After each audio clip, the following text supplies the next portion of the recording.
I'm the Joker, baby.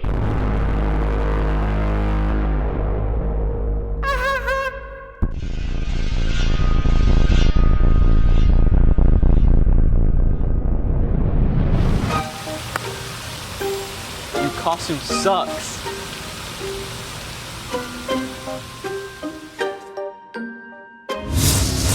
Coming up on this week's episode of Aftershock, Alexa's introducing us to the leader of the Bay's Robotics team. Dean is telling us about a special ice cream business. And Nick is catching us up on all things Lightning Athletics. What's up, Cypress Bay? I'm Alex Land. And I'm Tati Del Carpio, and Aftershock starts now.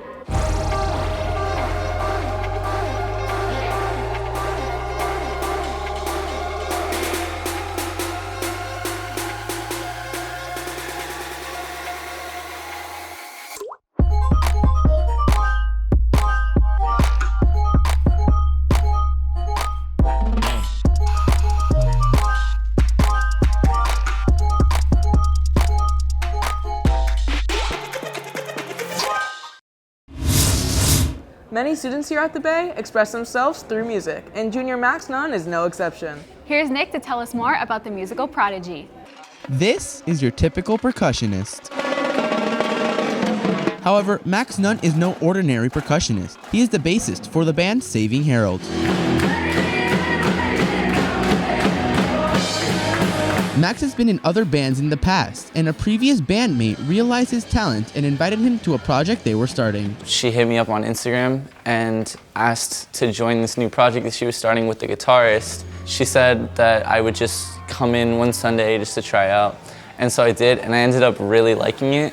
And since then, all four of us have really stuck together as friends. Although he wasn't there for the creation of the group, he certainly plays a crucial part for the band. The songs he composes help deliver the messages the band wishes to share. For Breathe, that's a song about taking care of people when they're not feeling too great. Being able to recognize the signs and suicide prevention and that whole thing. Your Roots is mostly just an angry political song. And then the song Black and White is about being able to see the world in color, in a new perspective and everything. And I think they all have a really easy connection to the world that we're living in today. And I feel like they're themes that can be explored everywhere, really. The band itself has been active for almost a year, and with numerous songs under their belt, there is no sign of slowing down for the years to come. We just recently released a song called Lady in Waiting, and it's up on Spotify, Apple Music. We've written other songs, one called Breathe, another Black and White, and Your Roots, and that's really all we have for right now. But we're still writing, we're still recording, and we're hoping to put out more music next year. Saving Herald has performed live at many venues and may soon appear on a bigger stage. Nicholas Alvarado, CBTV.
Robotics is a STEM field that has been dominated by men for many years. This, however, won't stop senior Cassia Risk from making her way up the ladder.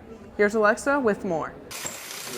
This is Eugene, a robot built by Grease Lightning, Cypress Bay's robotics team. And at the head of it all is Cassia Risk. When I first saw a robot move, I looked at it and I said, I want to do that. You get these words on a computer and they actually turn into motions, which is insane. With STEM fields being dominated by men, women can find it discouraging to seek it as a career path. However, Cassia is hoping to change that. In previous years, as I was one of the youngest on the team, I was still a leader, per se. It was hard for me because many of them would actually not listen to me just because I was younger than them or I was a girl.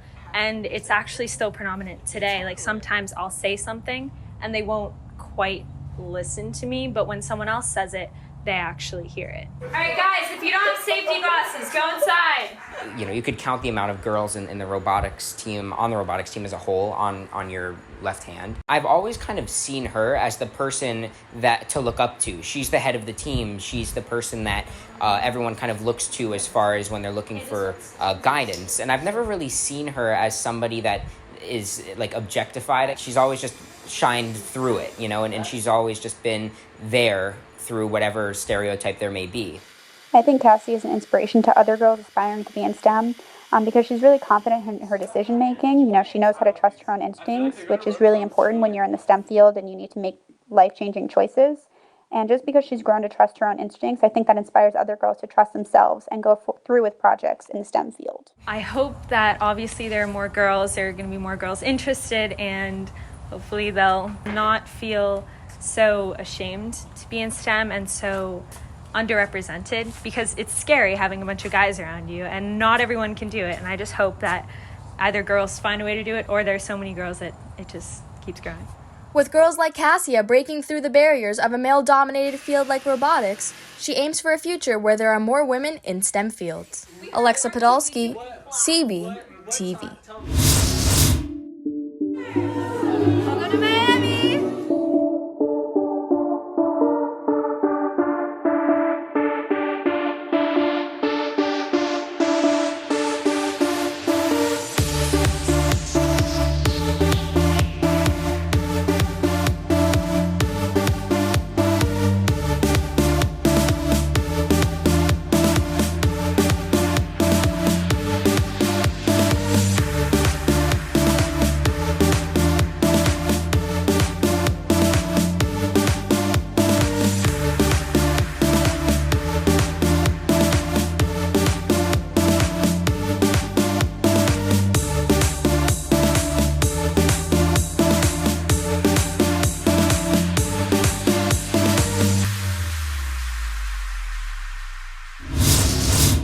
Here's Nick with this week's Lightning Athletics.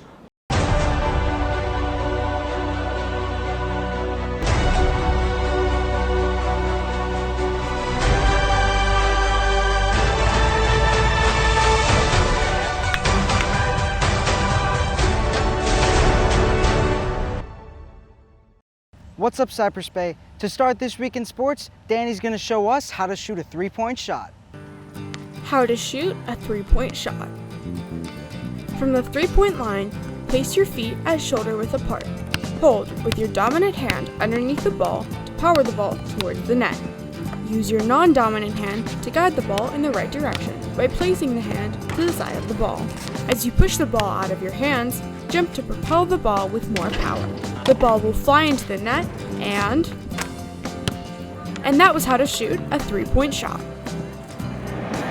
The girls' volleyball team fought for their spot in the semifinals, and Austin was there to catch the game. On Wednesday, October 23rd, the girls' varsity volleyball team squared off against the Miami Beach Tides for the regional quarterfinals.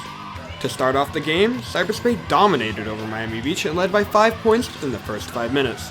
Soon after, the Tides started to fight back, but were unable to catch up, reaching a score of 25-13 in the first set. During the second set, Cypress Bay and Miami Beach alternated points all the way up to a score of 9-9. Shortly after, however, Lightning took the lead with 5 consecutive points. The Tides fought back but were not able to succeed, handing over the second set to Cypress Bay with an ending score of 25-18. In the final set, Miami Beach struggled to get points in while Cypress Bay's offense did everything they could to score against the Tides, pushing out 16 points while Miami Beach only had 5. The Lightning pushed through and ended the final set 25-9, resulting in a 3-0 win against Miami Beach for the game. That's all for this week's Lightning Athletics. I'm Nick Ramos, CBTV Sports.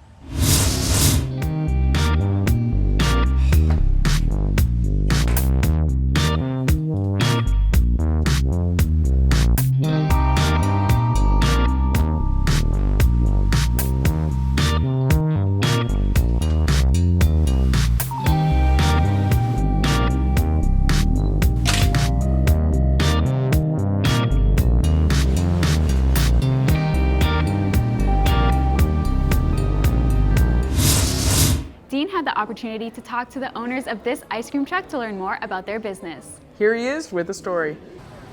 The glowing sunset shines over the food truck set up across Hollywood's Arts Park, bringing many new and longtime customers around for a fantastic bite. The wide collection of trucks brings a guaranteed liking for a meal, and Christian and Carmen bring their Halloween-themed vehicle to do what they love most. So, we are from Germany and we moved last year and started a business.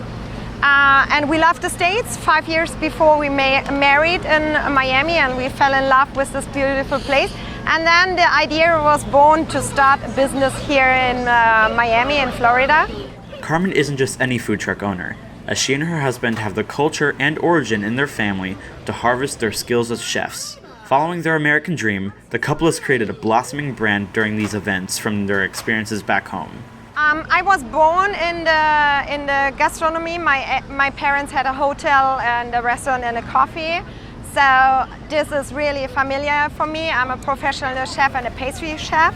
And the first idea was to do a German bakery here in Miami. We travel a lot in the States and everybody asks us where we are from. We say Germany, oh my gosh, the German bread and the German pastry is so different. And then we see the little truck with the ice cream rolls, and he said that's the best idea, and we were thinking about it. And this is really the best idea, to have a truck, a food truck, so you could travel around, see different places. Yeah, this is the better idea. Hoping to soon grow their business into a full fleet of ice cream trucks, Carmen and Christian will take their franchise to a new level of delicious success. Dean Milan, CBTV.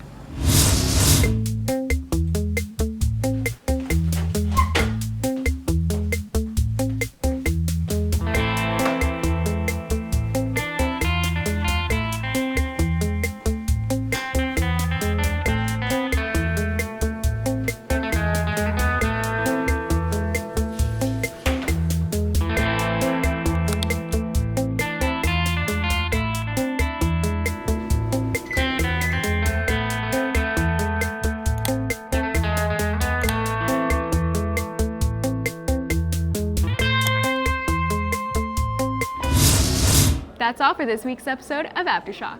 If you want to watch previous episodes, visit us at cypressbaytv.com. And while you're at it, follow us on our social media at Cypress Bay CBTV and add us on Snapchat at Cypress Bay TV. I'm Tati Del Carpio. And I'm Alex Land. Thanks for watching.